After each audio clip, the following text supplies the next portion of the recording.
Oke, kita lanjutkan lagi. Jadi, kita akan mempelajari tentang modular programming pada bahasa C dan Python.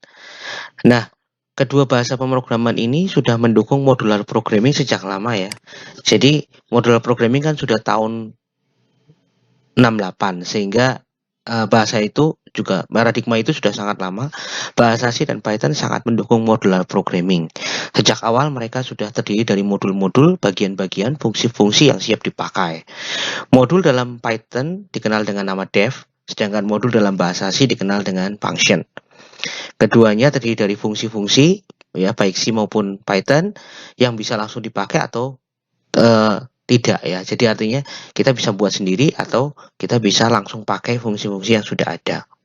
Fungsi yang selalu ada pada bahasa C adalah fungsi main. Sedangkan pada Python tidak memiliki fungsi main, yang ada adalah semua program dijadikan satu dalam satu file utama begitu, dan itu berupa urut-urutan perintah-perintah yang bisa digunakan. Oke, kategori fungsi di dalam bahasa C dan Python ada dua ya.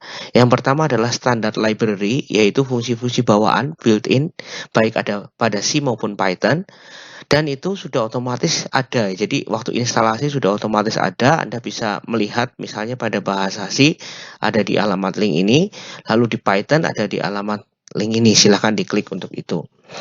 Lalu kemudian yang kedua adalah programmer define, berarti dalam hal ini programmer dapat membuat sendiri fungsinya. Jadi fungsinya dibuat sendiri. Anda sebagai programmer, dalam hal ini mahasiswa Alpro, sehingga harus bisa membuat fungsi ini. Baik pada bahasa C maupun Python sama-sama mendukung pembuatan fungsi. Bahkan bisa di-include-kan ke dalam library sendiri. Nah, ini contoh kasusnya. Jadi ada contoh kasus di mana Anda disuruh membuat program untuk menghitung jarak antara dua titik. Jarak antara dua titik berarti ada titik satu dan titik kedua. Titik itu dikondisikan dalam bentuk X dan Y pada sebuah diagram kartesian ya. Jadi ada dua X dan Y, X1, Y1, X2 dan Y2.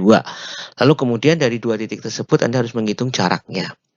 Nah, hitung jarak itu menggunakan suatu rumus. Rumusnya adalah menggunakan Euclidean distance. Euclidean distance ini apa? Ini merupakan suatu rumus yang memang sudah ada ya. Jadi Anda bisa cari rumusnya. Tidak penting untuk masalah rumusnya, tapi lebih penting bagaimana cara Anda membuatnya.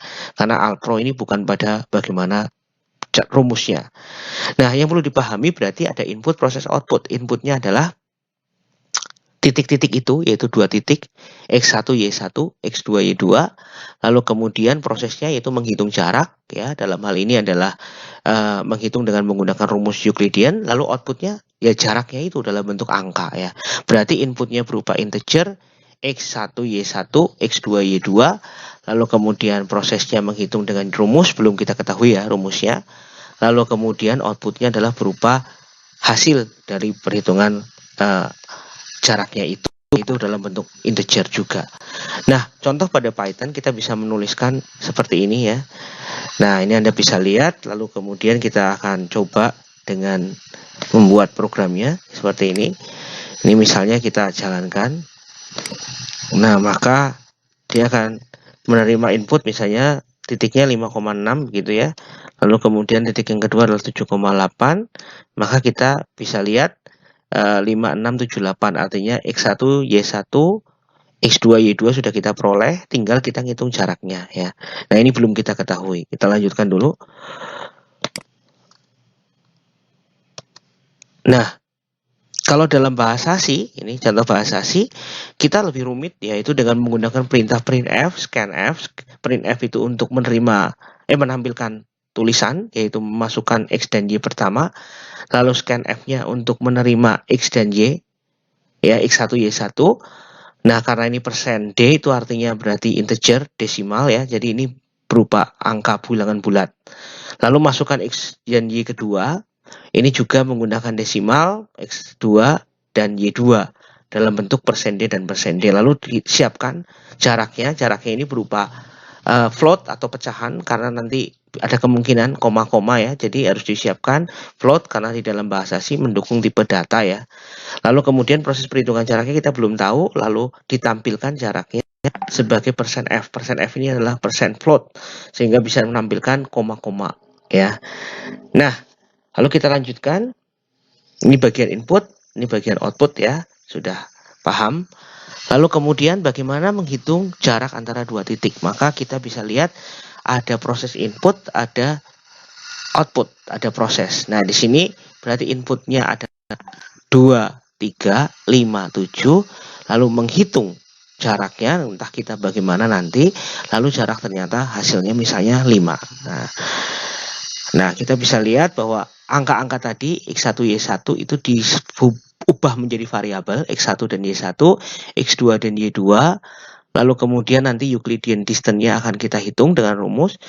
Nah, rumusnya adalah akar dari X1 dikurangi X2 kuadrat ditambah Y1 dikurangi Y2 kuadrat. Ya, jadi X1 min X2 kuadrat ditambah Y1 min Y2 kuadrat. Ini rumus Euclidean-nya. Lalu kemudian jaraknya berapa ya. Nah, ini fungsinya. Kalau di dalam Python kita menggunakan def ini sebagai tanda definisi. Lalu nama fungsinya misalnya Euclidean. Parameter inputnya ada 4, X1, Y1, X2, Y2. Lalu Anda tinggal hitung ya. Jarak untuk menghitung berarti akar itu tadi diubah menjadi SQRT. Kita panggil library math.sqrt. Lalu kemudian Anda bisa langsung pangkat 2, Anda bisa pakai X1 min Y1 dikuadratkan, bisa dikalikan begitu saja atau dipangkatkan ya. Pakai pow ya, power. Nah, ini ditambah, lalu kemudian di akar setelah itu hasilnya berapa. Nah, cuman seperti ini. Nah, kita bisa lihat ternyata fungsi Euclidean ini merupakan fungsi yang mengembalikan nilai. Mengembalikan nilai ditandai dengan apa? Ditandai dengan return. Return ini artinya ada nilai yang dikembalikan dari dalam Euclidean ini. Hasilnya yaitu berupa hasil perhitungan matematika ini lalu dikembalikan. Kembalikan kemana? Dikembalikan keluar. Jadi dikeluar oleh siapa? Oleh fungsi utamanya. Di dalam Python berarti di luar def-nya. Oke, bandingkan dengan yang ada di C ya. Di sini return type-nya tidak ada ya. Jadi walaupun dinamakan return type, namun ini def ini artinya adalah definisi, tidak ada return type. Nama fungsinya Euclidean, parameternya seperti ini. Lalu ini adalah return value.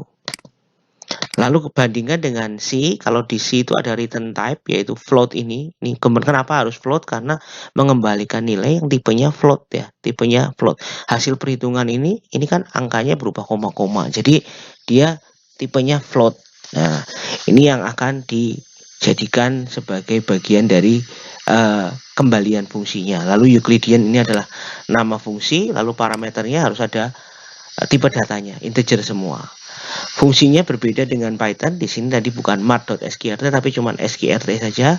Lalu pow begitu ya, hampir sama ya dengan Python. Nah, return value-nya juga sama, bedanya cuma dikasih titik koma dan kurung kurawal.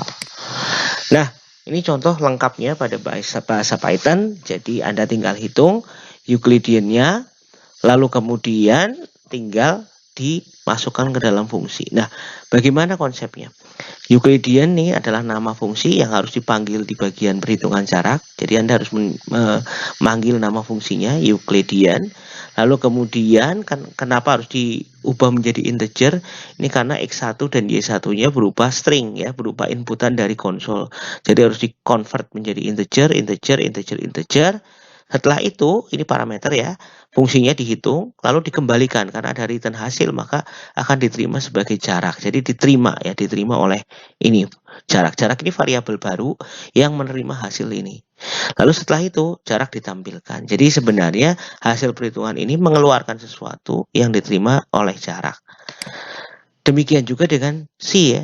C juga sama, fungsinya ditaruh di atas, lalu kemudian Anda siapkan variabel jarak, lalu sama persis dengan Python, dikembalikan juga dalam bentuk jarak, variabel jarak, lalu ditampilkan. Jadi sebenarnya ini merupakan contoh fungsi yang mengembalikan nilai atau fungsi yang memiliki return value. Oke, sebelum masuk ke struktur fungsi, kita break dulu.